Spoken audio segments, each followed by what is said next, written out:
மீண்டும் பள்ளிக்கு போகலாம், நம்மை நாம் அங்கே தேடலாம்.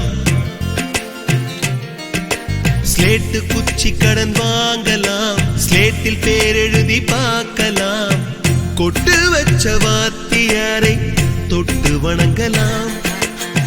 முட்டி போட்டு நின்ன இடத்தை முத்தம் கொடுக்கலாம். பள்ளிக்கூடத்தில் சொன்ன பாடத்தில் இந்த உலகத்தை நாம் அறிந்தோம். அன்னை மடியென நம்மை தாங்கிய இந்த பள்ளியை ஏன் மறந்தோம்? மீண்டும் பள்ளிக்கு போகலாம், நம்மை நாம் அங்கே தேடலாம்.